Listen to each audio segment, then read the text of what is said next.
Hello, everyone, and welcome to the Very Cold Lasagna Podcast. I am your host, Dylan Lasagna. This is episode number 255 on this icy yet spicy podcast for all your filthy casual takes on the world of sports for you filthy casual sports fans out there like you and me. In this episode, we're here to continue our 2024 NFL season team recap month with part 2. In this second part, we have 6 more teams on the docket that we're going to be talking about, where we're going to be talking about how their 2024 went this past year and what we're going to be expecting, hoping that they do in this upcoming offseason to try and have a better 2025, just like we did in part 1. So in case you missed part 1 of our 2024 NFL season recap month, we covered the first 6 teams and what I called them the disastrous 6. And that disastrous 6 included the Las Vegas Raiders, the Jacksonville Jaguars, the New England Patriots, the New York Giants, the Cleveland Browns, and the Tennessee Titans. So if you happen to miss that part, the first part of our season recap month, after you listen to this episode, make sure to go back and listen to part 1. I highly encourage you to do so, even if you're not a fan of those particular teams or not a fan of football in general. I recommend you give it a good listen. So anyway, here in episode 255 of the Very Cold Lasagna Podcast, we're going to continue along with part 2 of our 2024 NFL season team recap month with 6 more teams on the docket. A little bit of housekeeping before we get started. Make sure you follow Very Cold Lasagna on social media at Very Cold Lasagna. And if you're listening to this wherever you get your podcasts, be it Apple Podcasts or Spotify, continue to do so. Rate the show 1 to 5 stars. And if you're watching this on YouTube, make sure to smash the like button, smash the subscribe button if you haven't already. I encourage you to do so, by the way. And then hit the like button, like I said. I might have said that already, but anyway. Leave a comment down below with your takes on each and every episode, including this one, with the topic at hand being part 2 of our 2024 season team recaps and the 6 teams that we're going to be talking about. Whether you're a fan of that team or not, let me know your takes on how they did or didn't do and what they need to improve on to have a better 2025 this coming fall. And as always, share this with your friends, share this with your neighbors, share this with your colleagues, whether it's at work or school. Share the good, the bad, the ugly about this filthy casual podcast titled Very Cold Lasagna. So before we get into the next set of teams in part 2 of our 2024 season team recap month, as we go along with our season team recaps, there are some things that have been missed in like, let's say, a previous episode of our team recaps, like something that happened after it came out that I might have missed. And one of those things actually did end up happening. So here in this episode, we are going to provide you a little bit of update, especially as we get, like I said, when we started this thing, we're going to provide you updates. We're going to provide you updates, especially as we get deeper in free agency in a couple of weeks. That being said, one of those updates for this part 2, for the Jacksonville Jaguars, I mentioned and yet to be named general manager, but nonetheless, the Jaguars have officially named a general manager, and that general manager is James Gladstone. You're probably wondering, who the heck is James Gladstone? I personally didn't know either until now. So James Gladstone is a former executive of the Los Angeles Rams. He's been there since the team moved from St. Louis to LA. And the last role that he served with the team before becoming the GM was the director of scouting strategy. Not sure exactly what that entitles, but he served that role twice with the team. So regardless of how you think about it, from a casual fan perspective, as a Jaguars fan, you just have to hope that he's a better GM than Trent Baalke was and never will be, and that Shahid Khan will actually let him handle a large majority of the personnel decisions and construct a better roster than Trent Baalke ever did. Simple as that. So, yeah, hopefully it'll be a good hire that for Jacksonville, and hopefully he'll do somewhat decent for that team. So, yeah, that's the only update I have for you from the last episode. Obviously, there'll probably be more as we go along in the month of March. But yeah, that's all I have for you in regards to updates. So now let's move along to our 2024 NFL season team recaps, part number 2. So next up on the docket is 6 teams. 6 teams that, well, a lot of these teams had high expectations for the 2024 campaign. But most of these teams, at least, on this list, had high expectations. High expectations to either perform very well this past year, but ended up disappointing. And then there were a couple teams on this list that, well, they also underperformed, but they had at least some positives going to next year, which is why they didn't disappoint as much. And then there were teams that overperformed to start the season and then went back to being mid. So that's what we're here to talk about in this episode. This next batch of teams that we're going to be talking about here in this part 2 of our 2024 season recaps is what I call the cluster 6. I don't know. It's not the official title name, but we'll go with that for now. The cluster duck of 6. The cluster mix of mid and disappointing. For now.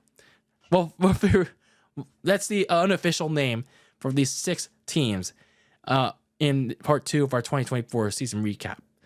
But for now, it's a mix of disappointment, mid, and hope for the future. But it remains to be seen as we go into next fall.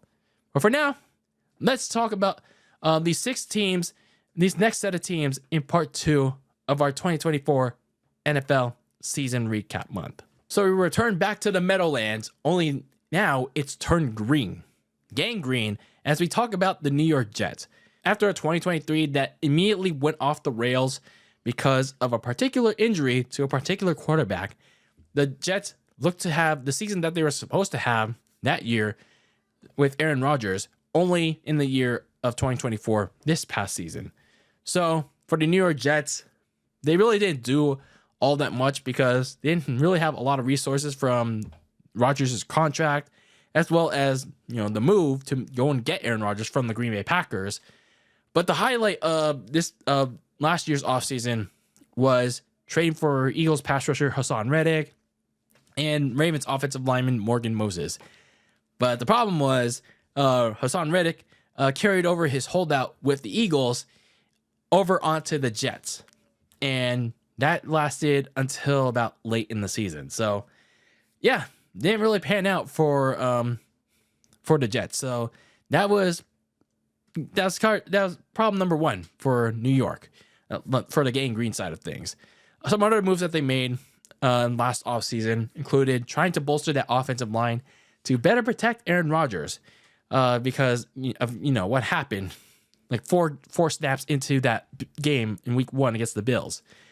So they added the likes of Tyron Smith from the Cowboys, Aluf Fashanu in the draft. So they're doing all these things to try and better protect Aaron Rodgers. So my initial assessment for the Jets, going into the 2024 campaign is that, at minimum, they should have at least made a playoff spot, at least a wild card. And for some reason, they could have at least had a chance to challenge the Bills in the AFC East, on paper at least. But that was all going to depend on whether Rodgers and this team as a whole could stay healthy, because that was a problem for them in 2023. Rodgers was lost 4 snaps in, and they also suffered a litany of injuries as well besides him. So I said at the time, back in July last year, they were a pretty unpredictable team going into this past season. So for the Jets this past year, while they did manage to stay healthy, for at least from what I saw, the problem with the Jets is that they didn't really do all that much. They severely underperformed. And what was really alarming for the Jets is that Aaron Rodgers, while he did manage to stay healthy and play the majority of the games, in fact, all the games this past year, his play really started to decline, like really badly. But yeah, that's the stats will say he met his average in the last few years, other than 2023, obviously. But how he played when it came to his usual fundamentals, like being under pressure, running around, and I get it, he's older and coming off that Achilles tear, and throwing it tight, it was losing a lot of steam. And understandably, it wasn't going to be easy coming off a serious injury. And again, he's 41. But, seeing all that happen in the span of a single season, it wasn't looking good for Aaron Rodgers. And from the looks of things for Aaron, maybe it's just me, it looked like Father Time could be catching up to him. And maybe the injury did play a role in it as well. But also not helping him out was the rest of the offense.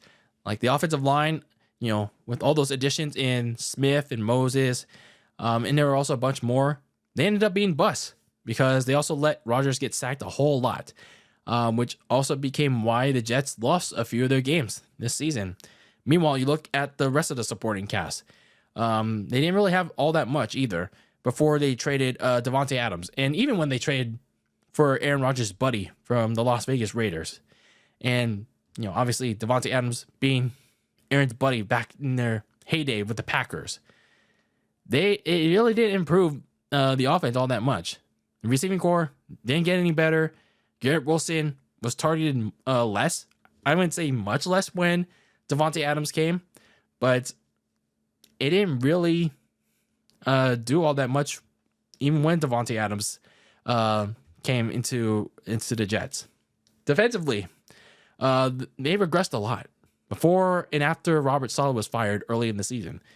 Defensive tackle Quinn Williams, he was the only standout in that pass rush, but other than that, he didn't have a lot of help, especially when edge rusher Jermaine Johnson was lost 2 weeks in with an Achilles tear. And had Jermaine Johnson not get injured, I feel like the Jets, it still would have been fine, at least in the trenches, but the rest of that group, pretty suspect. And then you still had strong corner play from, of course, Sauce Gardner and DJ Reed, but the rest of the secondary struggled because of injuries, and then they had a lot of trouble at the safety position. And then you also had Robert Saleh, of course, getting fired after the 2-3 start, after that game against the Vikings in London.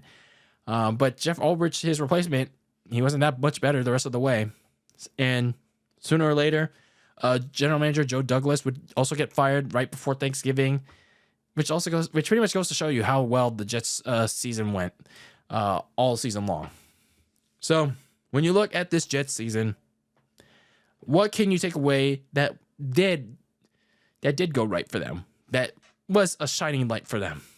Well, when I talked about it a couple times in the weekly recaps, and the previews all season long, I looked at the rushing attack. It was pretty early in the season, like halfway through the season, the first half of it. That rushing attack of Braylon Allen and Breece Hall, I thought there was a solid duo. They did all right, taking the load off of Aaron Rodgers, and I feel like, even after Robert Saleh got fired, they should have stuck to that. They really should have stuck to that. And I'm not sure why they didn't. Maybe because they started underperforming as well. But I thought they did a good job at first, initially, taking off the load, putting more emphasis on that rushing attack, that rushing duo. But in the end, both of them can only do so much when Aaron Rodgers and the rest of the offense was crashing and burning every week in the passing attack. You also had Jermaine Sherwood at linebacker. He had a quiet and very productive season as a starter at middle linebacker.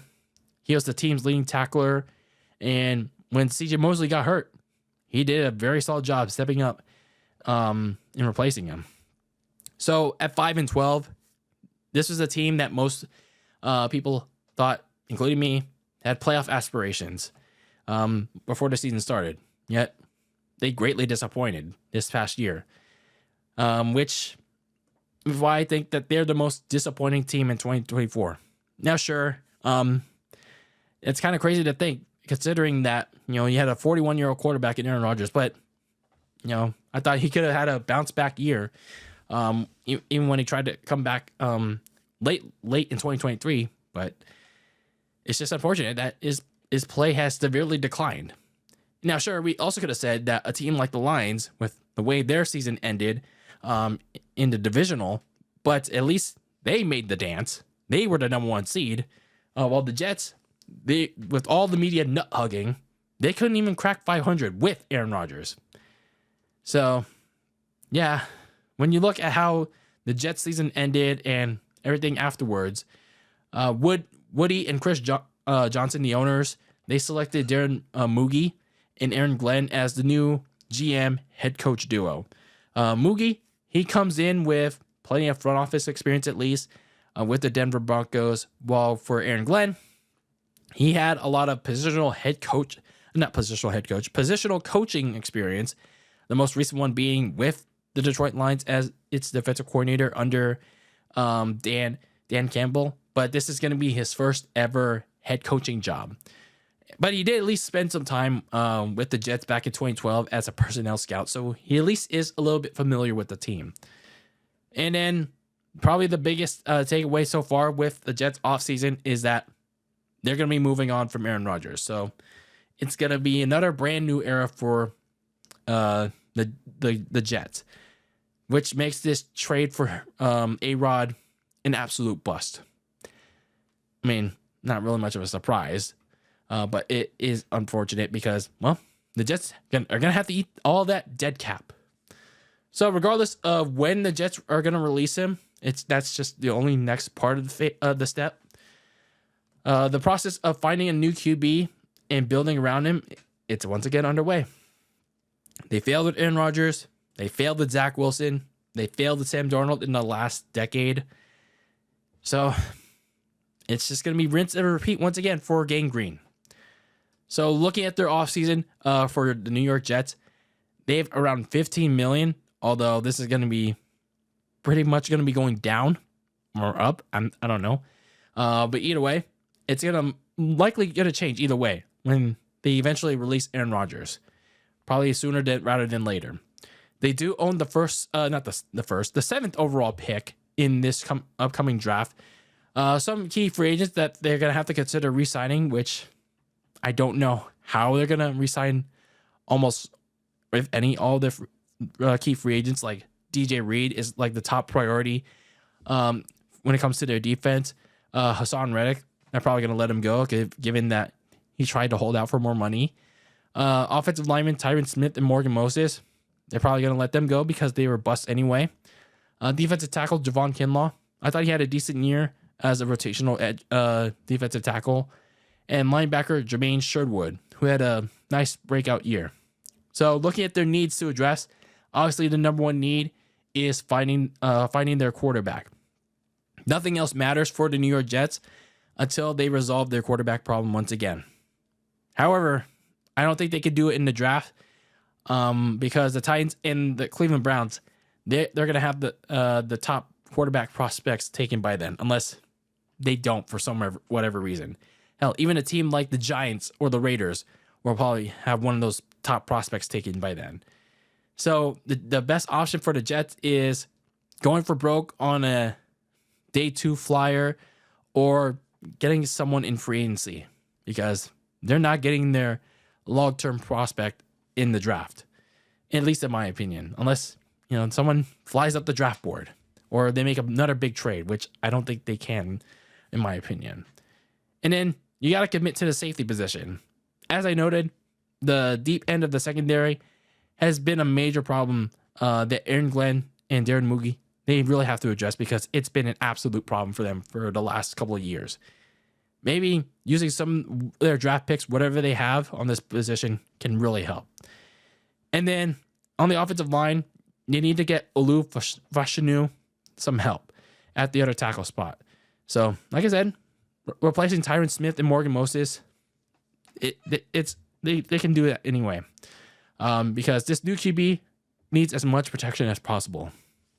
And then last but not least, they have to make a decision on Davante Adams. Like, do they want to keep him? Do they want to delete him? Whether or not Aaron Rodgers stays or goes. I mean, they're going to release Aaron Rodgers, but whether or not Davante Adams wants to stay, or goes, I don't know. I mean, if he doesn't want to stay, it's best to release him. But if he does, then the Jets need to get him and Garrett Wilson some help. So the trade for Aaron Rodgers back in the 2023 offseason, it absolutely failed the New York Jets. As they now, once again, they got to start at the game's most important position. The only issue is that they probably don't have a lot to choose from because they don't have a lot of resources, once again. And at the moment, I don't see what options are there in free agency. So, as such, that Gang Green side of the Meadowlands, it's going to be in for a long offseason and probably, once again, another long rebuild. But hey, just like the Giants, you're getting a SummerSlam in August, a 2-night SummerSlam. So, that's something to be positive about, I guess. Moving on from the Gang Green side of New York, the next team we're going to be talking about is the Carolina Panthers. After just managing 2 wins in 2023 and not earning the first overall pick because, that big trade that they made to go and get their quarterback, Bryce Young, with the Chicago Bears the year prior, the Panthers were hoping for much better success in the second year of that quarterback, Bryce Young. So, in the last offseason, the Panthers, they made a bunch of changes and a bunch of moves. One of those big moves was moving on from their previous head coach, Frank Reich, who didn't even make the season, the end of the season. But anyway, they replaced Frank Reich with former Bucs offensive coordinator Dave Canales. So they hired Dave Canales in hopes of helping Bryce Young reach his full potential in his second year.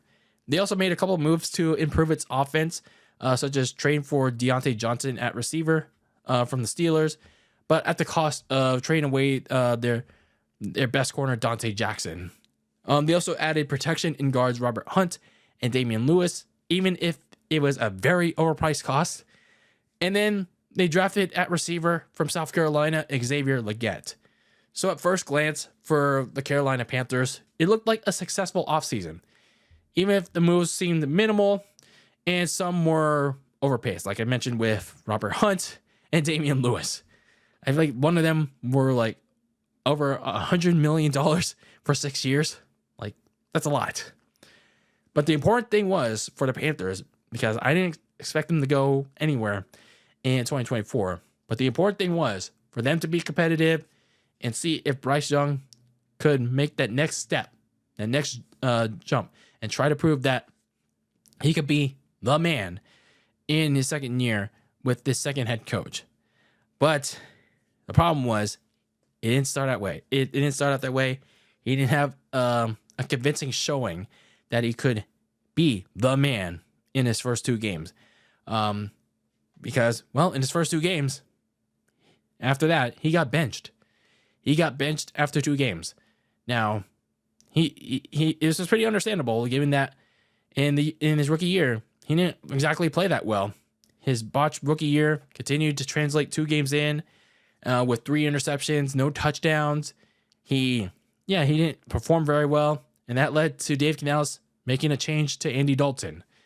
Now, I was one of those people during this time wondering what the end game was for Young being on the bench. And the longer that went, with Dalton being the starter, the more I thought if the Panthers were going to get rid of Young, whether it was at the trade deadline or after the season, and then make a trade. So you had Andy Dalton win the first game. Typically, of course, it's against the Raiders because they ended up sucking. But then Dalton went on to lose every game after in pretty bad fashion before a thumb injury in a car accident opened the door for Young to reclaim the starting role. Now, Young didn't perform, I would say, terribly, but he also didn't perform good in those games that he came back in after that, at least before the bye week. But more on that in a bit when we talk about Bryce Young, because we have to talk about their even worse defense, because their defense, my God, it was so bad. For as much as we want to blame Bryce Young for all the Panthers' early struggles and just struggles in general, the Panthers' defense was just so much worse because they were a season-long issue. Like, they were the absolute worst in the league when it came to pretty much everything.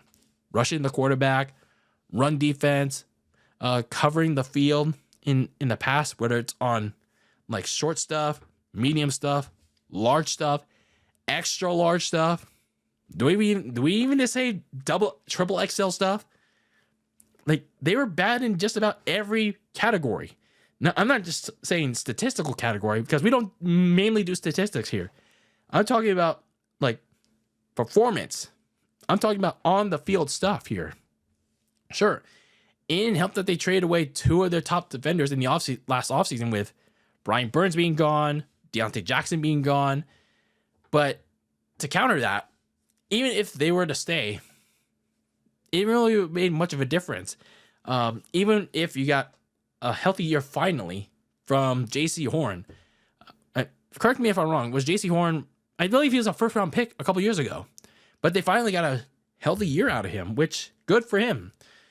He finally not only had a healthy year, but he finally stepped up as one of the leaders in that defense.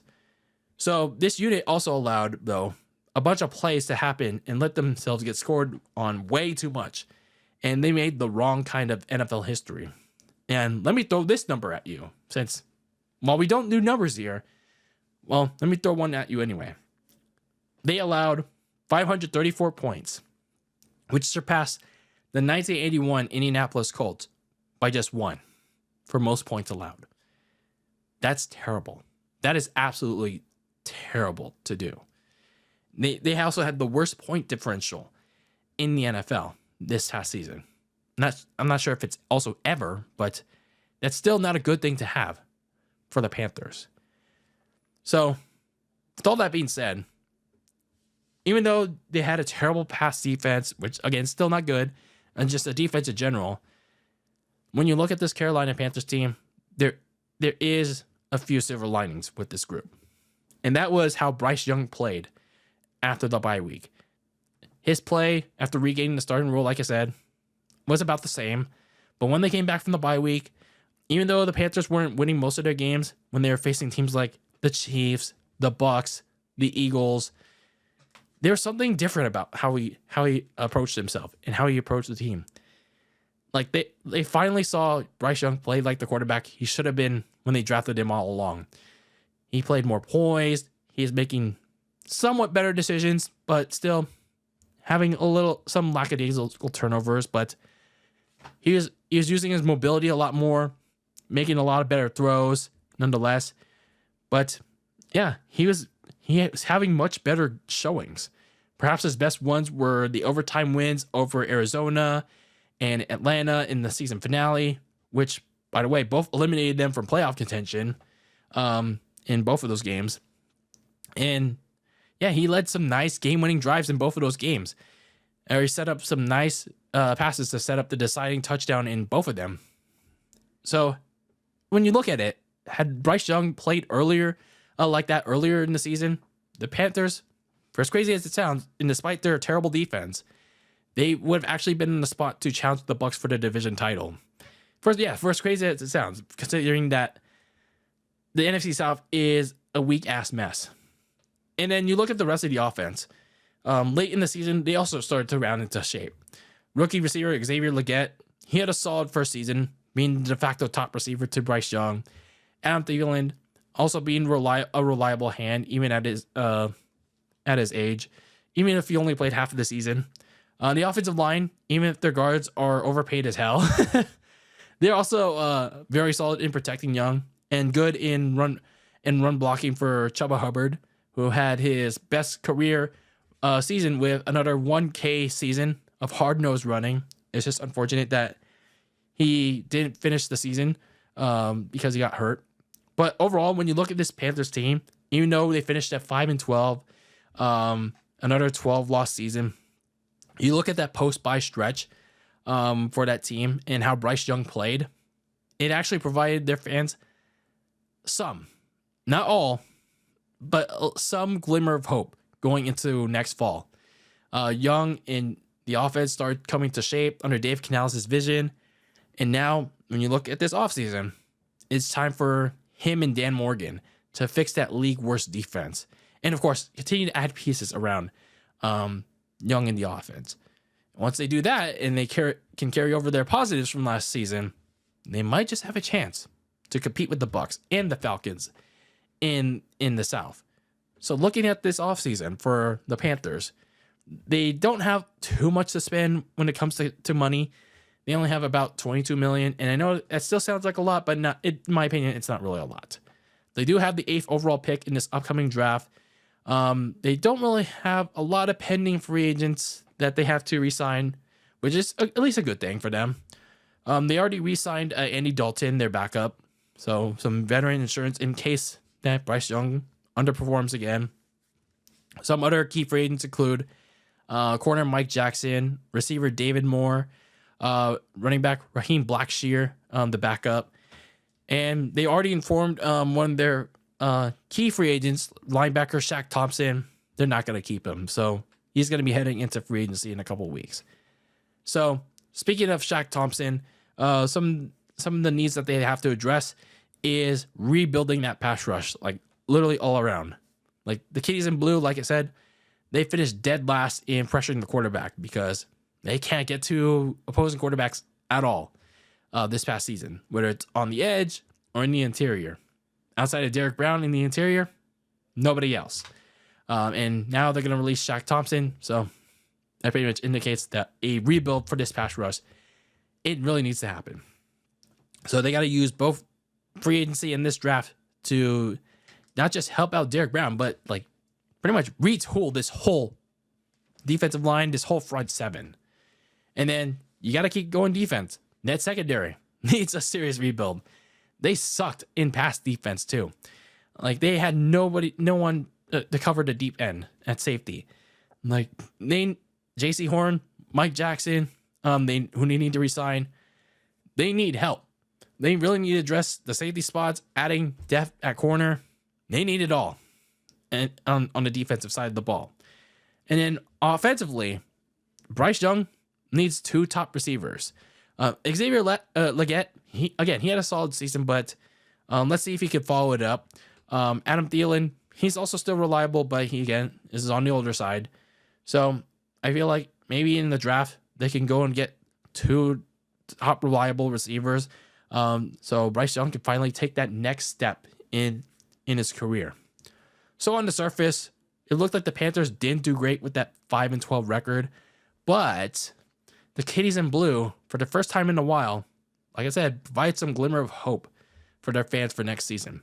Now it's up to Bryce Young to translate that second half success to next fall in 2025.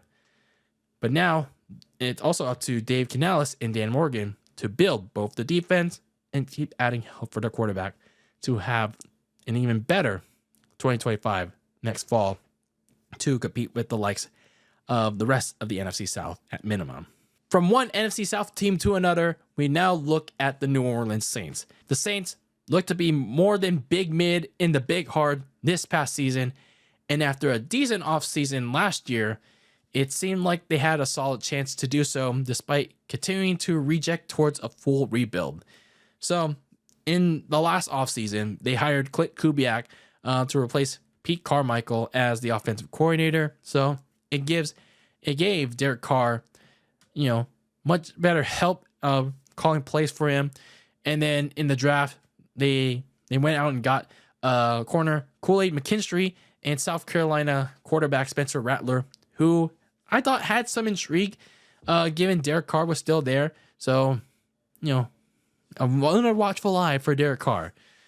However, I thought at the time, even with a solid chance to dethrone the Bucs in a very weak NFC South, I thought the Saints, they had some very serious roster flaws that could prevent them from doing so. And boy, what did I end up turning out to be right? Because sure, they started out 2-0. They surprised everyone, including me. And I was one of those people that fell into the trap. I even had in my thumbnail, no more big mid in the big hard. No more Derek mid.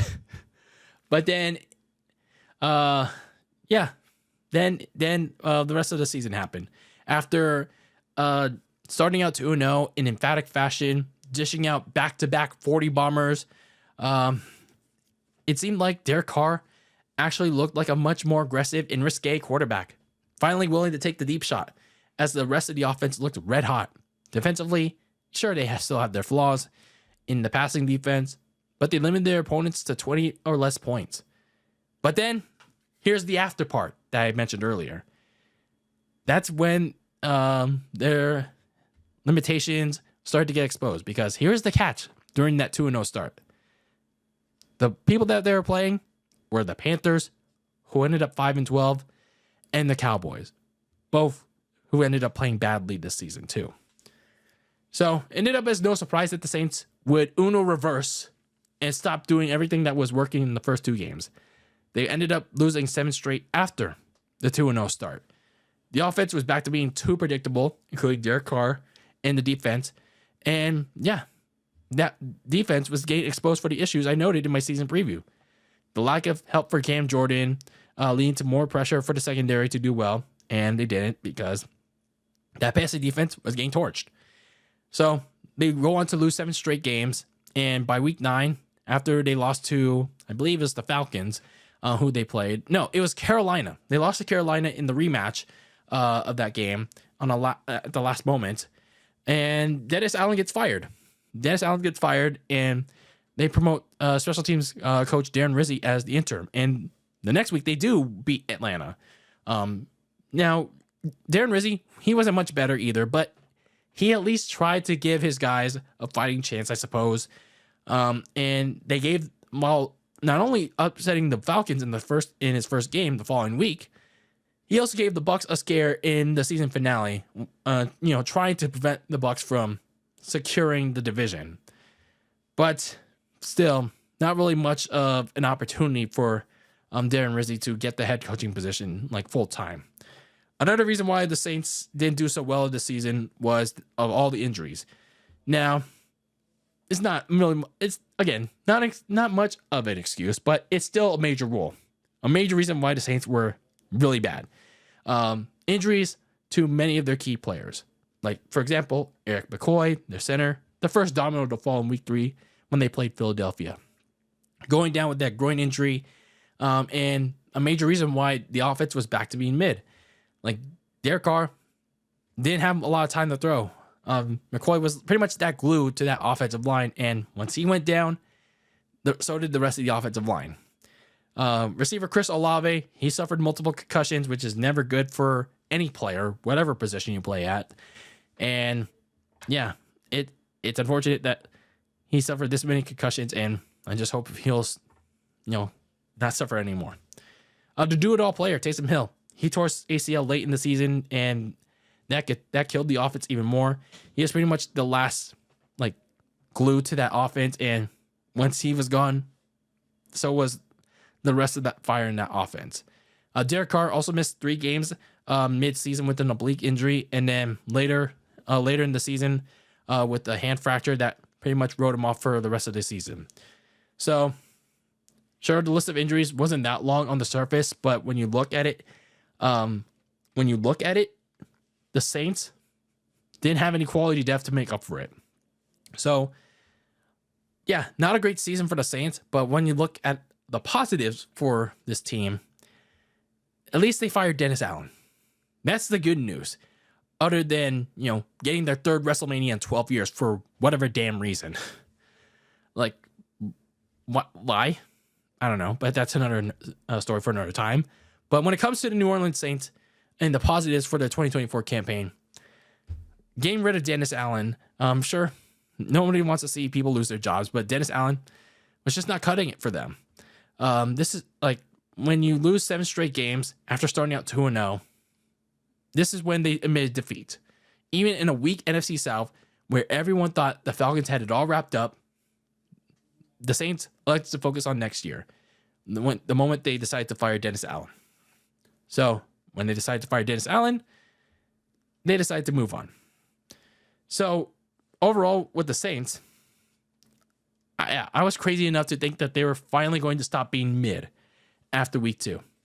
But here they are. Decide to still be such after that.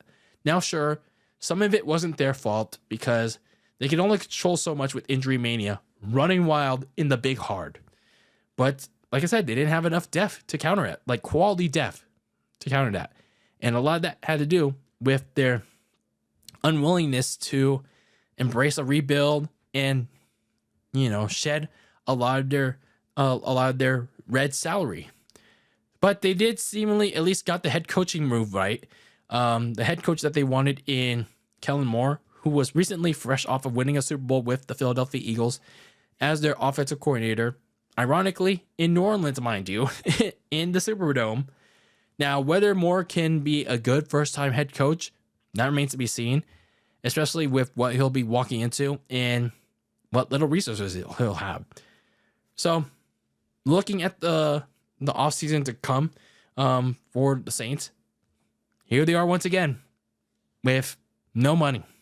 With no money in the red, the worst salary cap situation once again in the league with minus 54 million. 54 million in the red. So they're going to have to do a lot of restructuring. Once again, restructuring, releases, somehow, some way to get back in the green. Once again. They're probably going to have to do that again and again and again until they finally realize, yeah, I think it's time to rebuild in the big hard and stop bringing WrestleManias to New Orleans. But anyway, they have the 9th overall pick in this draft. Some of their key free agents they're probably not going to be able to keep, barring some miracle, like corner Paulson Adebo, linebacker Willie Gay. One of their late season emergencies, Marquez Valdez-Scantling. I didn't even know he was on the team until like very late in the season. Edge rusher Chase Young, and some of the needs that they somehow have to address. Like, I don't know how, but they're going to have to. They're going to have to replenish the cornerback room. They don't have Marshawn Lattimore anymore because they shipped him off to Washington at the trade deadline. And the Saints, they won't have any cap room to re-sign Paulson Adebo. Again, barring a cap miracle. So they're going to have to have at least 2 new cornerbacks to help out Kool-Aid McKinstry in the secondary, or else they're going to get burned like toast. They're also going to need more help at receiver for Chris Olave and Rashid Shaheed. So, especially when they go down with injury in that event. So after they went down with injury this past season, and as well as Taysom Hill, all they had was Marquez Valdez-Scantling, and that's it. So the Saints, they need to get Derek Carr or whoever's going to be quarterback some help in the receiving room in the event that they go down again.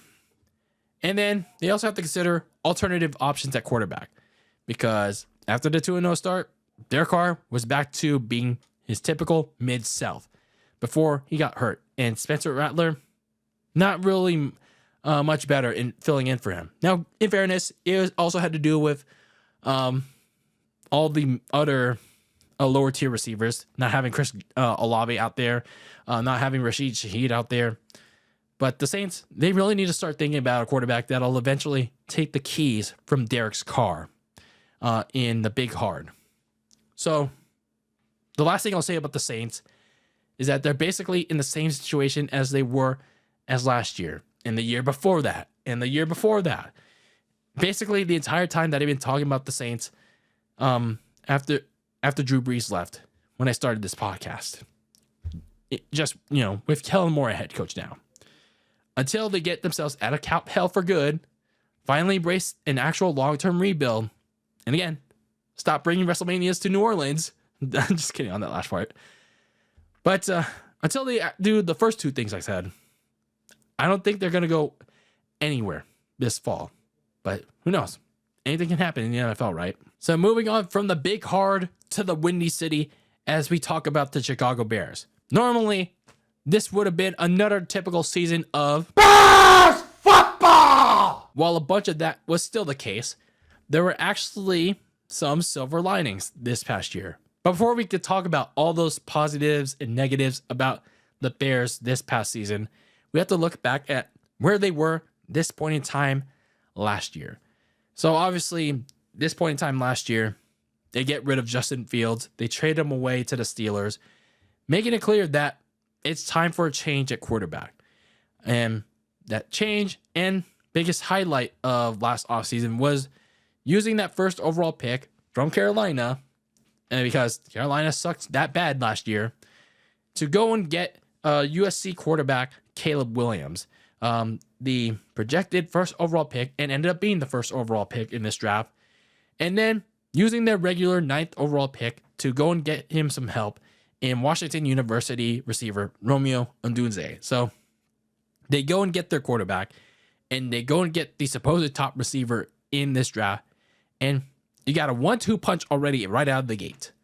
So other than that, head coach Matt Eberflus made a bunch of changes to his coaching staff in hopes of better helping Caleb, while also hoping to keep his own job because, well, going into, I believe it's year 3 of his tenure, he didn't really have a lot to account for.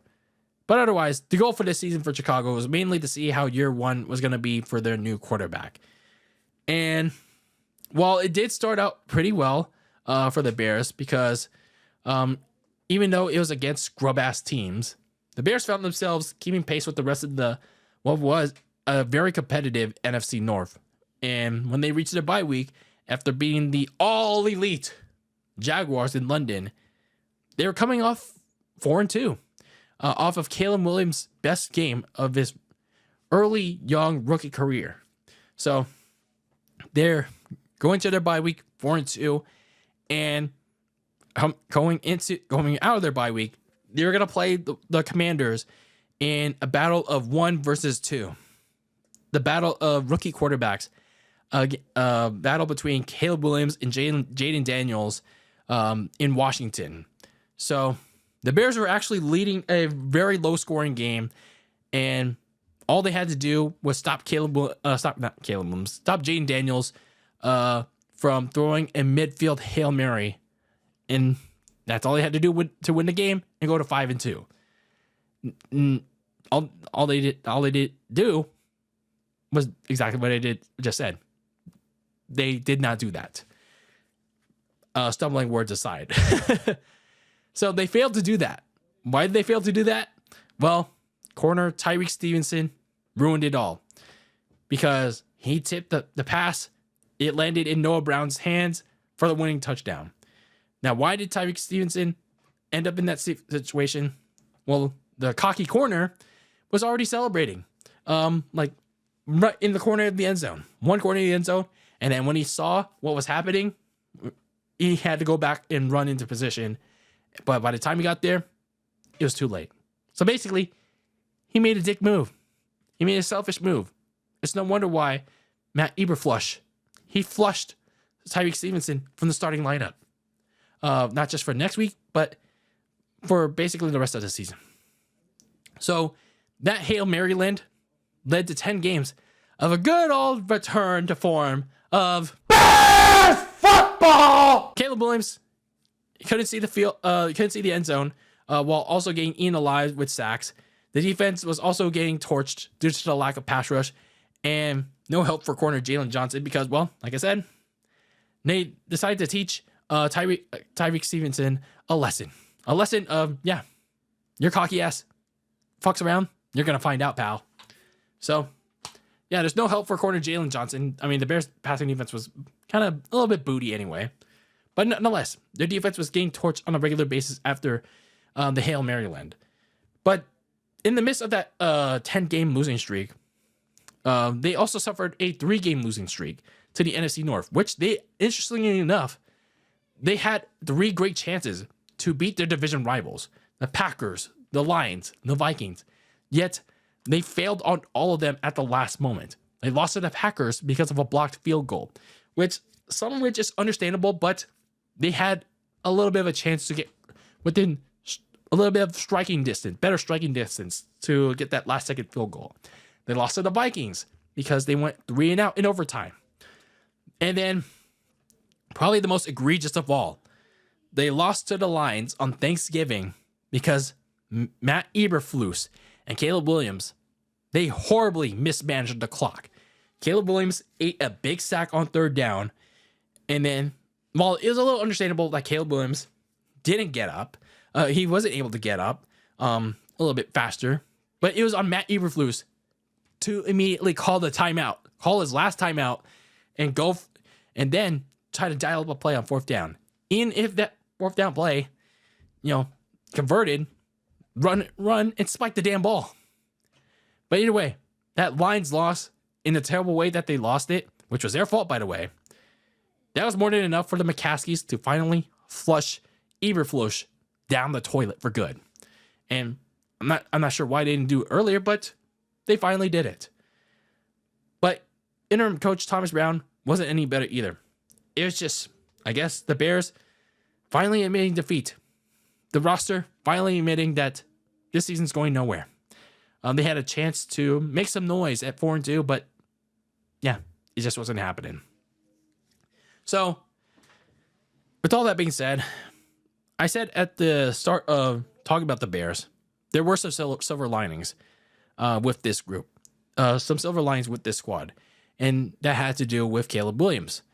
Caleb Williams, yeah, despite this bad stretch of games all year long, and even with some of his flaws in this game, there were still some good with him. Even with the slow processing and his insistence to keep plays alive no matter what, even if that meant eating as many sacks as he did, he at least had the Bears offense moving and grooving with the mobility, and he frequently used the mid-range and deep ball. He was, he was not a very conservative quarterback. He was a very aggressive quarterback. But his next head coach, though, he has to help him with his weaknesses if he wants to be a much better quarterback.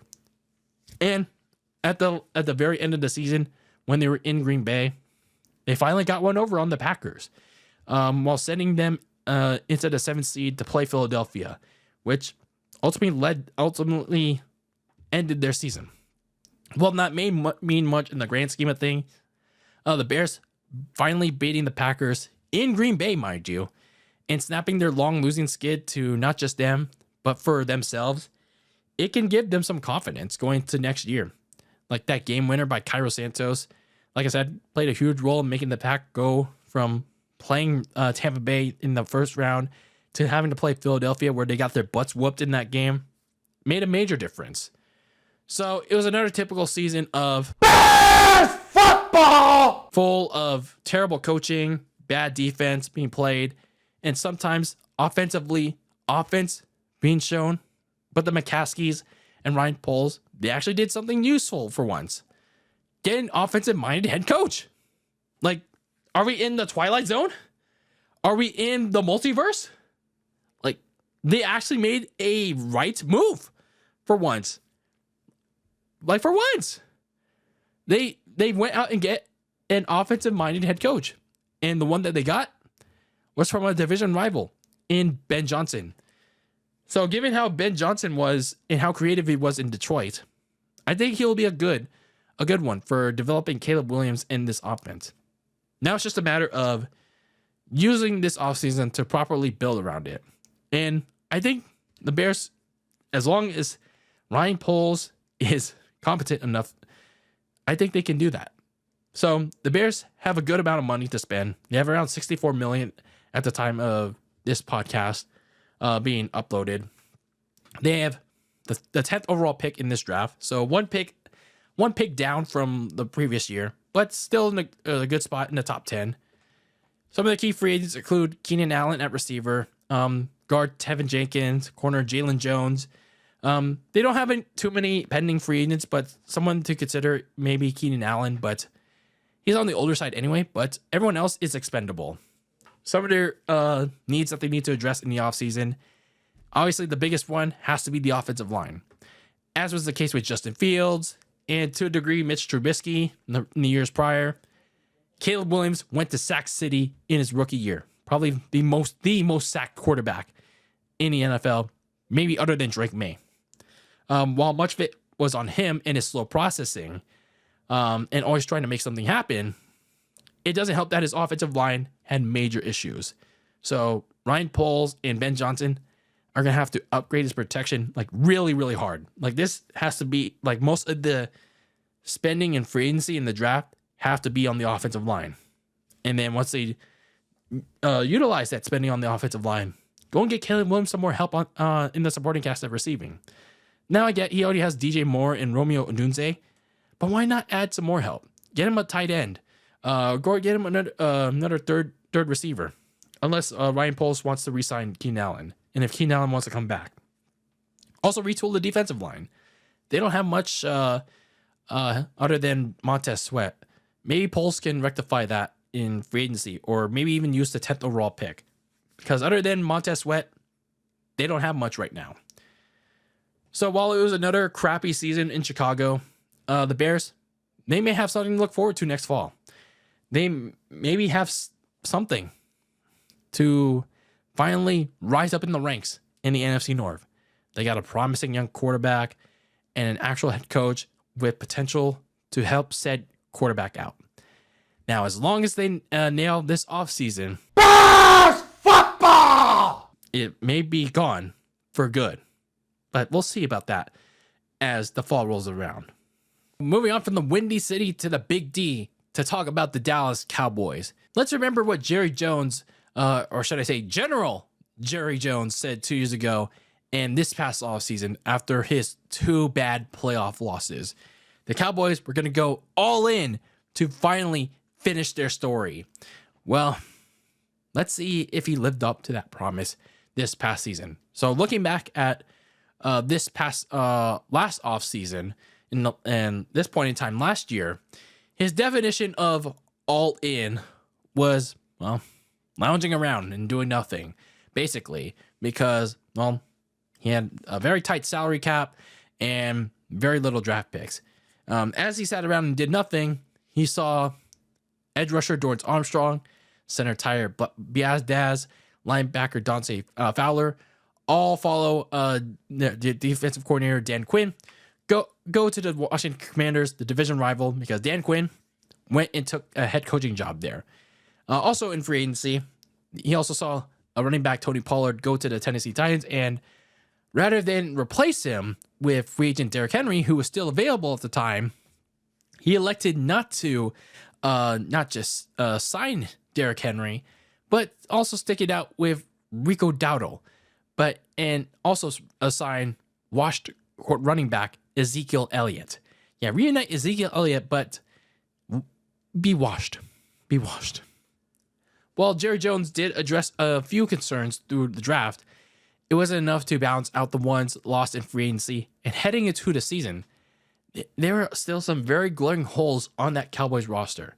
The rebuilt offensive line, the run defense that got their butts whooped in that wildcard game against the Packers, the running game, receiver depth, Dak Prescott against quality competition. But at the time, I still thought that if they could keep pace with an Eagles team expected to bounce back, they at best may get a wildcard berth. But as it turned out, I was pretty much right on that part about the concerns, because those problem areas were being exposed left and right. Offensively, like I said, the Cowboys were headed into a season with new pieces on the offensive line, because one of those pieces that was lost was Tyron Smith, and they replaced him with Tyler Smith. Don't get confused there, pal. But anyway, they replaced it. They placed a lot of those pieces on the offensive line that Dak was going to need to adjust to, yet he never really did. Dak also didn't have much in the deep passing game or in the receiving game in general outside of CeeDee Lamb, because Brandon Cooks, he dealt a lot of this season with a knee issue. Defensively, they had a nice edge rushing depth, in my opinion, with Micah Parsons, DeMarvion Overshown, and DeMarcus Lawrence. But the interior, which was why they lost so badly to the Packers in that wildcard game, in 2023, it remained a major problem. They still couldn't stop the run. And they also had some difficulty getting to the quarterback inside. And when you count all of that, they got their butts whooped to the likes of the Saints. They also were down big to the Ravens before they came back. But just in general, they ended up getting blown out in almost half of their games to a large majority of those problem areas. And then you also look at their injuries. Injury mania, running wild in the Big D.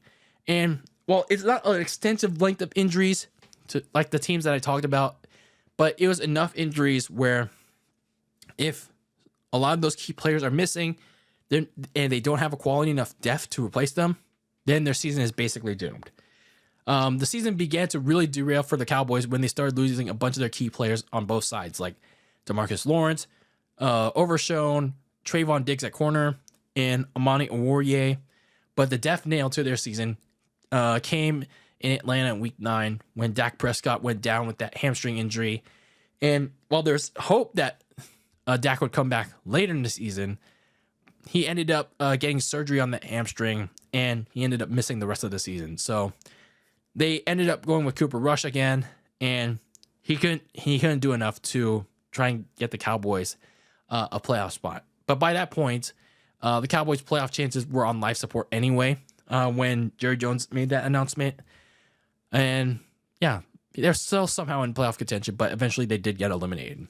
But prior to that, they did have a game that they needed to have to keep those playoff hopes alive versus the Cincinnati Bengals in Week 14. They're coming off a win against, I believe it was the Giants. Yeah, the Thanksgiving game against the Giants. But they needed to have this game against the Bengals to keep their very slim playoff hopes alive. But the Cowboys special teams, they came clutch with less than 2 minutes to go in the game. They blocked a punt on Cincinnati, but unfortunately for them, the power of replay found out corner Amani Oruwariye. He touched the ball past the line of scrimmage, which he can't do. Otherwise, it allowed the Bengals to successfully recover it without penalty. And they did that, and Joe Burrow would lead a game-winning drive 3 plays later, and they'd go on to win the game. So that was pretty much the remaining death nail in the Cowboys' playoff chances, no matter if they won those next 2 games against the Panthers and the Bucks. So yeah, that botch basically cost them a playoff spot. And then, last but not least, for what went wrong for the Cowboys this season, it's just like, Jerry Jones basically knew that his team wasn't going to make the playoffs after they lost to the Bengals. So I don't understand what was the need to keep on starting Cooper Rush by that point against, like the likes of the Panthers, the Bucks, the Eagles. And it's like, why keep starting Cooper Rush? Like, why did you have to wait till the last week against Washington to start Trey Lance, to find out what you have in him? Like, you traded a 4th-round pick for Trey Lance. My team, who traded 3 first-round picks, and we shipped his ass off 2 seasons later. And a team like the Cowboys, who was willing to give him a chance, they had to wait the end of this season to see what he had before they ended up, letting him go recently. Like, really? It's like why didn't Jerry Jones let him get more reps in a lost season? Like, what's up with that? Like, really? But it wasn't all doom and gloom for the Dallas Cowboys, because one of the highlights for this team was the special teams. The special teams was really good, in my opinion. Like, Kevontae Turbin was a menace in the return game with his evasiveness and speed. Like teams could not catch this man. Like, for the biggest example of this was his end zone touchdown against the Commanders in Week 12 that helped the Cowboys beat them in that week at the last second. And then, yeah, he was just an evasive return man, making the Pro Bowl. Meanwhile, you had Brandon Aubrey, this former MLS and USFL player. In his second season, he followed up his rookie campaign with an even better one, capped off by his season best 65-yard field goal in Week 3, which was the second longest in NFL history just a yard or two shy behind Justin Tucker. Ironically, playing against his team, the Ravens. And then I touched on this earlier, the edge rushing depth. The interior sucked, but the exterior defensive line at edge and the depth behind it with Micah Parsons and DeMarcus Lawrence, it was really good. DeMarvion Overshown was the standout of the bunch with his ability to create turnovers and quickly get to players, including a pick 6 on Drew Lock on Thanksgiving. Unfortunately, like I said, injuries really did derail this group. So when you look at the Cowboys, for a team that was supposed to go all in, as Jerry Jones liked to point it out this past season, well, they went all out with their with this past season. With their offseason inattentiveness, in the last offseason, and all those inattentiveness led to problems this past season. An injury mania, running wild, and derailing their hopes of competing with the Eagles in the NFC East. And it resulted in a 7-10 record, a far cry from their 12-5 records in the last 2 seasons. So, Jerry Jones, in the last month, he decided to let the contract of head coach Mike McCarthy expire, as many of us expected. And after a few weeks of searching, interestingly promoted offensive coordinator Brian Schottenheimer as the new head coach. Rather than go with an outside person, he went with internally with Schottenheimer, which came to a surprise as many, given Jones had interviewed him, his former offensive coordinator Kellen Moore, Robert Saleh, Leslie Frazier. Because it came to a surprise because Schottenheimer was the least qualified of the bunch, despite his lengthy resume as an assistant coach and a offensive coordinator for various teams. But yeah, that's what Jerry Jones wanted to go with. But nonetheless, both of them have a lot of work to do if they want to have a chance at dethroning not just the reigning and defending NFC East champions, but the Super Bowl champion division rival Eagles. But boy, do they have a lot of work to do, because when you look at the offseason for them, they don't have any money. They're $2 million in the red, but they do have the 12th overall pick in this upcoming draft. But they got a lot of decisions to make. The first thing to do, though, they got to get in the green, because looking at some of their key free agents, it's very lengthy. Like at receiver, Brandon Cooks and Kevontae Turbin, they're big return man. Corner CJ Goodwin and Amani Oruye. Backup Cooper Rush at Trey Lance. Zach Martin, who already announced his retirement. Edge rusher DeMarcus Lawrence. So a lot of decisions have to be made for a Cowboys team that has basically no money as we're speaking right now. So aside from getting in the green when it comes to cap space, they have to add some more help for CeeDee Lamb, because the receiver depth, it's gotten worse and worse in the last 2 years, mainly because of the cap space situation. And he needs to find a solution with Brandon Cooks also potentially on the way out. And if he's on the way out, then Dak Prescott basically has no one to throw to other than CD. They also need to find a top running back. Like I said, Jerry Jones skipped out on Derrick Henry, and he paid the price for it. He has to address it in the draft because Rico Dowdle is also heading into free agency. And he honestly was just average. So they got to find a top running back in this upcoming draft, probably in day 2 or 3. And last but not least, they have to refresh this offensive line, because Prescott got hurt because of his offensive line struggling, some of it at least. Zach Martin is retired now. Tackle Tyler Guyton struggled as a rookie, so Jerry has to bring in some depth at least at both of their respective spots. So I know most of it is off on offense, and I know there are some concerns on defense, but the main concern is offense, because yeah, they have a lot of more pressing needs than the defense at the moment. So for the Cowboys this past season, another disappointment in the land of Jerry world. Only this time, they didn't even make the playoffs. Some are already writing off Brian Schottenheimer, but I'm willing to give him a shot. Let's see what happens and how he handles this team. But for what we do know right now, they need to fix a lot of their offense if they want to get back in, at minimum, playoff contention next fall. So the last team we're going to be talking about in part 2 of our 2024 NFL season team recap month is a team as we go from the Big D down to South Beach to talk about the Miami Dolphins. Coming off of 2023, where it was once again marred by injuries and another first round exit in the playoffs, the Dolphins once again had a chance to right the wrong and attempt to compete with the Buffalo Bills in the AFC East. So when you look at their offseason last year, they made some key decisions that they had to do, not just to get under the salary cap, get in the green, but also try to get younger. So they released and let various key players go in free agency, like Xavier Howard, Christian Wilkins, who made a lot of money with the Raiders. But they also made some decent moves, in my opinion, in both free agency and in the draft, like center Aaron Brewer, Penn State edge rusher Chop Robinson, and University of Houston offensive lineman Patrick Paul. So while it wasn't the sexiest offseason in South Beach, it was one on paper that could help them at least stay competitive and try to challenge the Bills. Considering that, sure, Tua, he hasn't had the best of seasons in the last couple of years. He was still going to have them compete.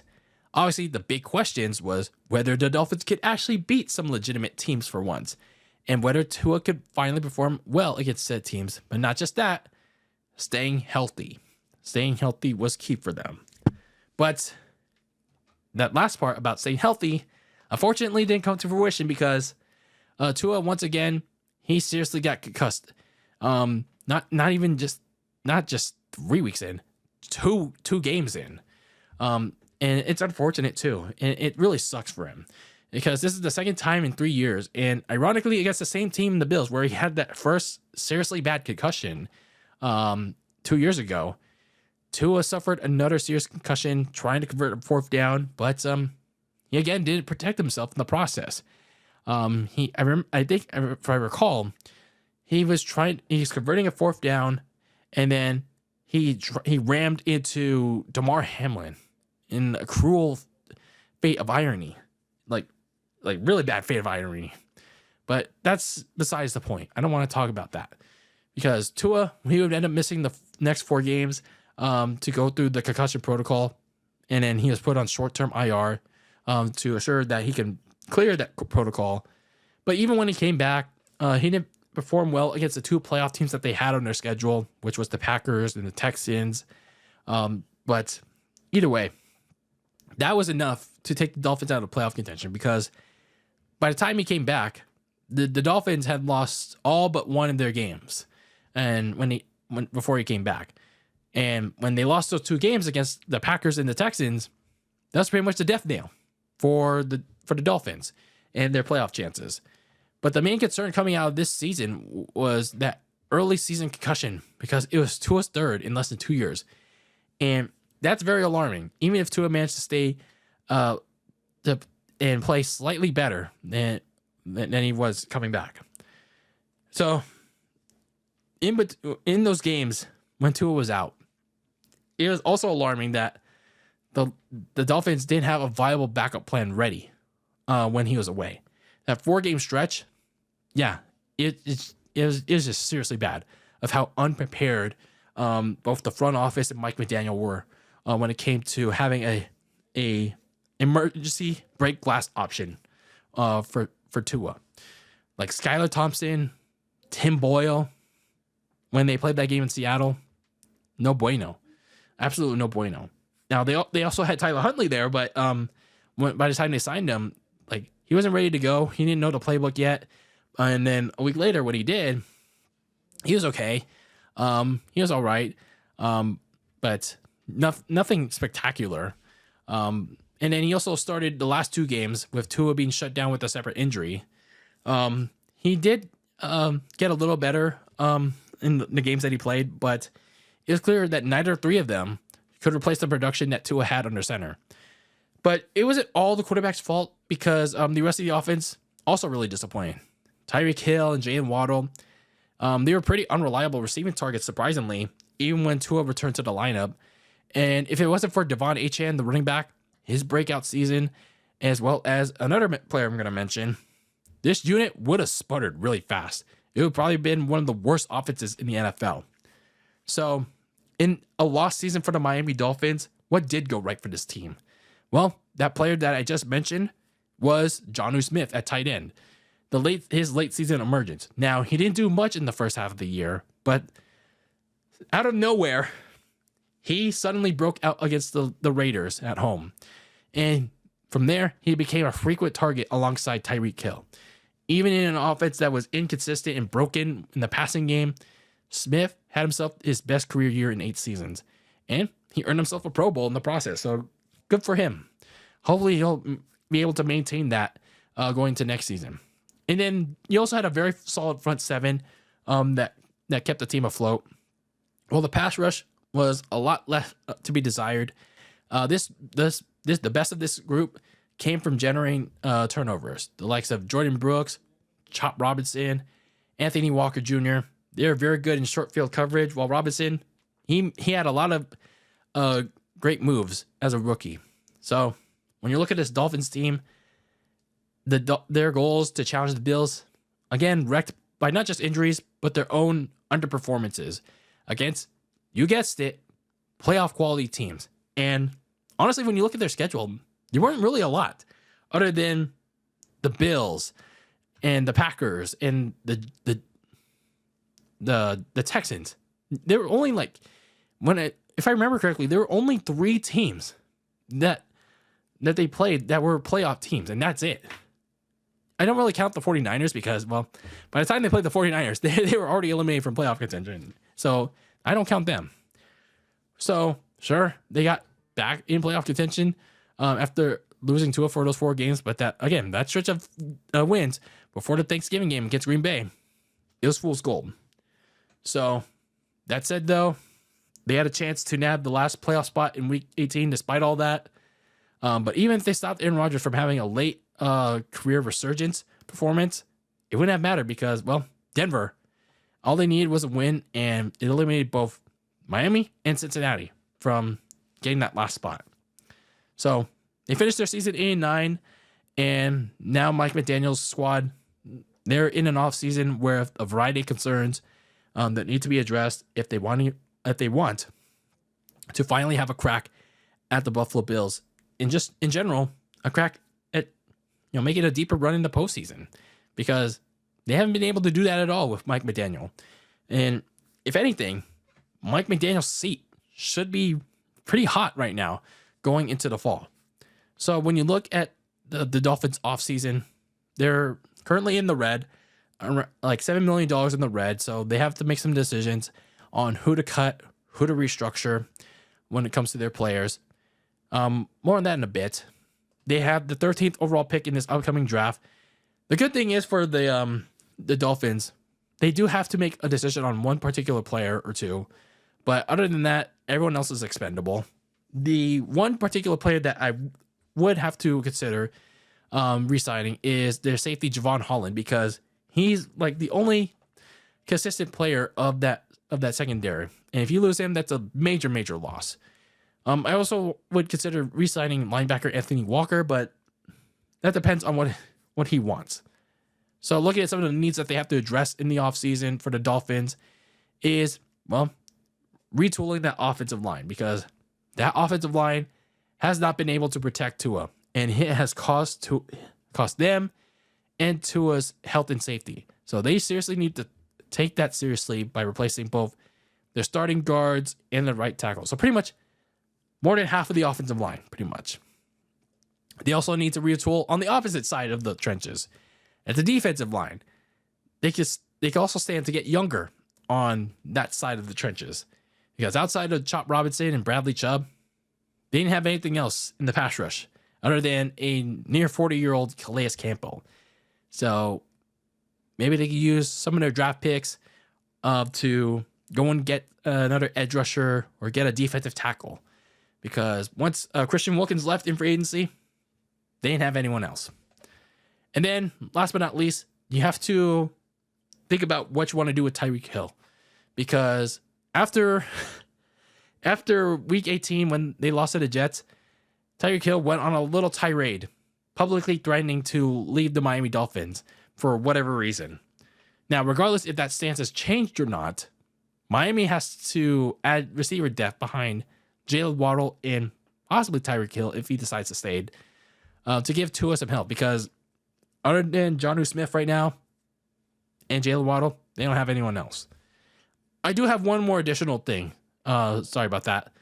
They have to add reliable insurance in case Tua gets hurt again, suffers another serious concussion, which I hope he doesn't, because I hate to say it, but if this man keeps on getting hurt, it may be over for him in football. So the Dolphins should start now. They need to find a quarterback that could possibly surpass Tua in an emergency situation. And it's not being mean or anything. It's just, I'm just concerned. I'm just like seriously concerned about Tua. So I hope they get him the proper protection. I hope that Tua can stay healthy for a full season. But like, the man needs to protect himself. The man needs to get a proper offensive line. But the Dolphins at the same time also need to be ready in the event that he does get hurt. Get him some insurance at the backup quarterback, like quality insurance for once. So general manager Chris Grier and Mike McDaniel, they have work to do again in the offseason, ranging from getting their salary cap in the green, nailing their 13th overall pick, while getting Tua some better protection. But even then, I hope Tua himself will manage to stay healthier and concussion-free next season, because if the Dolphins they don't do what I just said, next fall is going to get even more concerning, and Mike McDaniel might see the door on the way out after next fall. That is a wrap on part 2 of our 2024 NFL season team recap month. And we talked about the 6 remaining teams that were on the docket for this part. And those teams were the New York Jets, the Carolina Panthers, the New Orleans Saints, the Chicago Bears, the Dallas Cowboys, and the Miami Dolphins. So that's 12 teams down, and I believe 19 more to go. But don't math me on that one, but I believe that's correct. But anyway, I know regardless, we still have many more teams to go in what's going to be a very interesting remaining season team recaps that we have left to cover.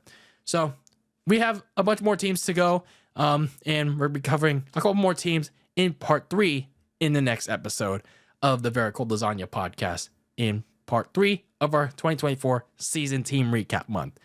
But for now, make sure to tune in to these first 2 parts of our season recap month, as well as the other episodes of Very Cold Lasagna, if you somehow missed them. But for now, thank you for tuning in to this episode of the Very Cold Lasagna Podcast, episode number 255 of this icy yet spicy podcast. Make sure to, if you're watching this on YouTube, leave your comments down below on all 6 teams that we talked about here in this second part of our team recaps. Like I said, we talked about the Panthers, the Cowboys, the Dolphins, the Bears, the Saints, and the Jets. If you're a fan of these teams or not, regardless, let me know your takes on all these teams and how they did or didn't do in the comments below on YouTube, or slide into my DMs on my socials at Very Cold Lasagna, wherever I'm at, and let's start up a conversation on how they can be better for next year, or if they can't be better next year. Let's have a conversation in general. But until the next episode, keep that lasagna very cold in the fridge with your takes on the world of sports. And until I see you, when I see you in the next episode, peace out.